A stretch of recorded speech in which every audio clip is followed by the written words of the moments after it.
YouTube.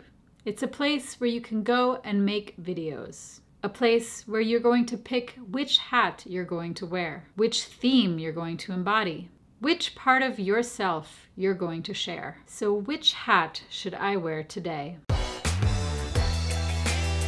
This is Nicole Glass, and in today's video, I'm going to tell you how you can build an audience with a photography YouTube channel. A few weeks ago, I made a video which talked about a few different ways that you can make passive income as a photographer. Photography is evolving, so having passive income sources is a good way to protect yourself at times when you might not have as many shoots. Half of the methods that I mentioned were meant for people that have an audience already, and the other half were meant for people that do not have an audience. But of course, if you have an audience, everything becomes easier. I got this comment from Robbie here, who suggests that I make a video on how to build an audience. So in this video, I'm gonna focus on how to build a YouTube audience, and in future videos, I might sit down and talk to some people who specialize in other platforms that personally I might not be specializing in. Now, I definitely have days where I just do not want to exist on social media, but the reality is being on social media is almost crucial for a lot of businesses these days. So for the past year, I did something that I never thought I would do, which is I worked on creating a YouTube channel and uploading to that regularly. I'm pretty proud of what I've built here, and it literally blows my mind that so many people want to actually dedicate a part of their valuable day to listen to me talk. Literally, that blows my mind. Leave me a comment if you want to start a photography YouTube channel. I'm curious how relevant this is on my channel, and if you have no interest in this whatsoever, then feel free to leave a comment about that too. So to grow this channel over the course of the past year, which meant doing something that I was super uncomfortable with because speaking on camera is not a natural thing for me, this is what I did. So you've created your YouTube channel and now you're like, what do I do? Well, one of the first things that you are going to want to do is decide on a niche, decide on something that you are going to focus on. This is something I didn't do right away, and that's why I think it took so long for my channel to get traction, because in the beginning I was throwing up, drone videos and travel videos and a little bit of photography stuff, and it was kind of all over the place. But once I put my focus into one thing, that's when I really started to see that my channel was actually getting noticed and people were subscribing to it. That's when I saw a difference. So for me, that one thing was Shutterstock. In April of 2018, I made a video that talked about my experience on Shutterstock. For some reason, that video really took off, and I should have known back then that this is a sign that I need to be making more of those types of videos. But instead, I ignored that sign and I continued making travel videos, which meant no growth on my channel because I was sort of all over the place.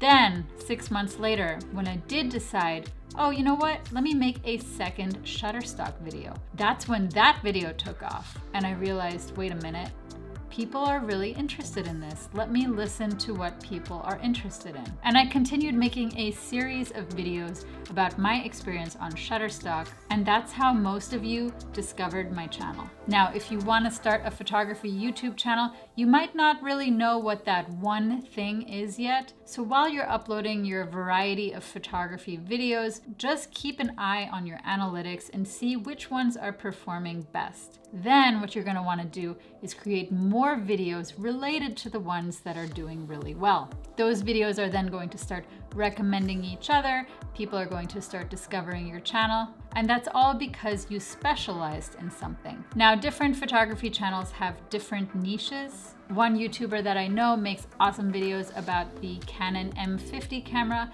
and every time she makes a video about this, it does really, really well. If I started making videos on my channel that were completely unrelated to each other, I think that would be a fast-track way to getting people to unsubscribe. So when starting a channel and when you want to build an audience, focus in on something specific. Personally, I think you can have, a couple of niches as long as they're related to each other, have a common thread or something, but not something like makeup and photography or fitness videos and photography. Like, you don't want to combine those kinds of things unless you're a fitness photographer. The second thing you want to do is to try to figure out who your audience is. You can do that by reading the comments, trying to get to know people, figure out why they're here, why they landed on your video, and what they want from you. When you're growing a channel, nobody cares who you are. They just care what you can help them with, what sort of information you can give them. So I've been sort of thinking a lot about, who's actually watching these videos. And I think, correct me if I'm wrong, but I think the common thread is people interested in photography and people interested in making money with their photography, as well as cell phone photographers interested in improving their cell phone photos and selling those. That's kind of like the idea that I've gotten based on the comments. So once you figure out what the people who are watching your videos are interested in, try to keep those interests in mind whenever you make a video so that there is a common thread. For example, if I were to make this a video on how to grow a YouTube channel, it might not have as much of that common thread. However, if I make this a video on how photographers can grow a photography YouTube channel, it has a little bit more relevance to my channel. The next thing that I think is super important if you want to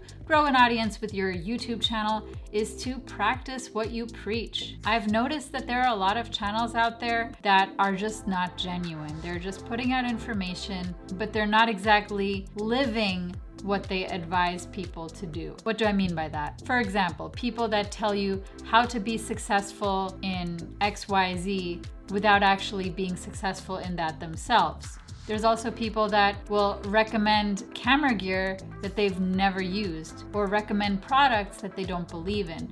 So I think people who watch, these kinds of videos, they can see past all of that. So if you want to, grow an audience with a YouTube channel, I think it's very, very important that you are genuine, you are yourself, and you are honest, because people can tell if you're honest. Next, on the more technical side, is upload videos regularly. Don't abandon your channel. Don't leave your channel hanging for weeks on end.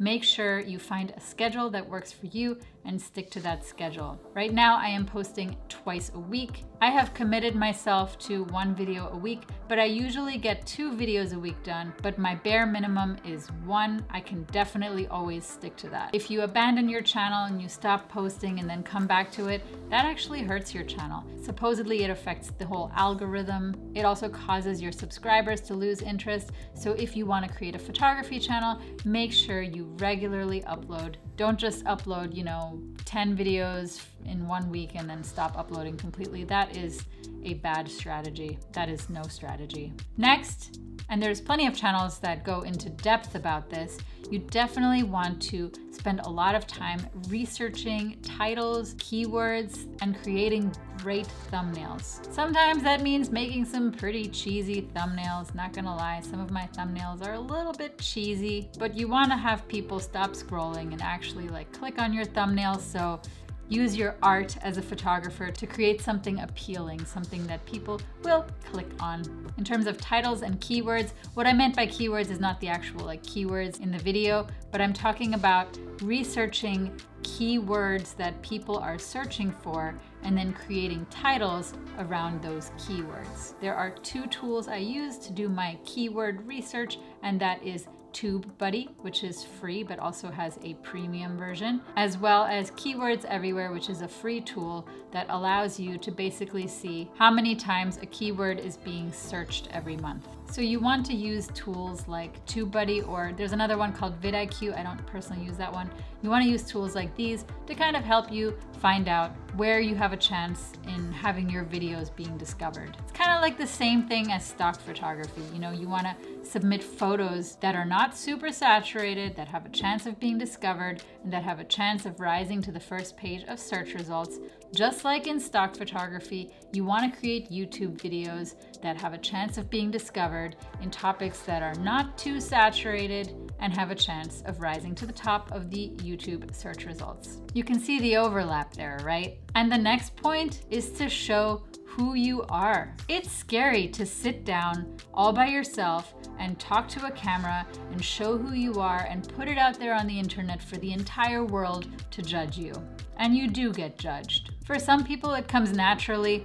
For me, it definitely doesn't. You know, if there's like somebody else in the room, like I'm so awkward with talking to the camera. Like I have to be totally by myself to be able to do this and not feel awkward about it. But I've definitely gotten better over this past year of doing it, and I think I will only continue to learn the more that I do this. So if you are starting a channel, don't be afraid of showing who you are. I have noticed that the more people show their personalities, the better their channel actually seems to do, because people don't want you to just, read from a textbook. They want to know who's behind the content. And I think that's the biggest thing stopping people from starting a YouTube channel. It's that they feel like this guy on my shirt when it comes to making videos. But I can tell you one thing, creating this YouTube channel has created an entire new dynamic in my photography life. And I really enjoy it. And it has also allowed me to, connect more to other photographers, which I also really appreciate. If you do want to start a channel, you might be thinking, well, there's people out there that are so much better than me. And, that's just the reality. There's people out there that are way better than me. In fact, I sometimes feel like, I don't know, should I even show my photos because my photos are not as good as this person's photos. I feel that too. But I just have to kind of get over that and realize that YouTube is not about putting yourself out there to show how perfect you are. YouTube is about sharing your journey. So if you are a photographer on a journey, no matter what part of your journey you're on, you can start a channel, you can share that journey with others, and I guarantee you that there will be people who are interested in joining you on that journey. One thing you just have to keep in mind is that everything takes time. Growing this channel, I've put out more than 100 videos in a year, and I've sacrificed so much of my social life, it's not even funny. But that's because these things do not happen overnight. You do not grow a YouTube channel overnight. Probably not even in a month, probably not even in 3 months. Maybe. But for most people, it takes time. So in order for you to enjoy this journey, you have to, find a sustainable way for you to incorporate a YouTube channel into your life and have fun while making those videos. So of course, there are a lot of other channels there that have, the more technical aspects of exactly how you should write your captions and your titles and all that stuff and optimize your videos, like SEO for YouTube videos. Definitely watch those as well. But I guess the most important thing that you should keep in mind is that YouTube is a search engine. So if you want to build an audience as a photographer, I think YouTube is a lot easier to build an audience than any other platform out there. You can get more people to look at your work that way, more people to visit your website, more people to discover your art because of this one key difference between YouTube and the other social media platforms. YouTube is not social media. YouTube is a search engine, and that means you can create content that can be searched for and discovered long after it has been posted. So are you a photographer who wants to start a YouTube channel? Let me know in the comments below. And as always, give this video a thumbs up if you enjoyed it. Subscribe to my channel if you are new here, and let me know, which hat should I wear in the next video? Just kidding. That was a metaphor. I hope you understood that that was a metaphor.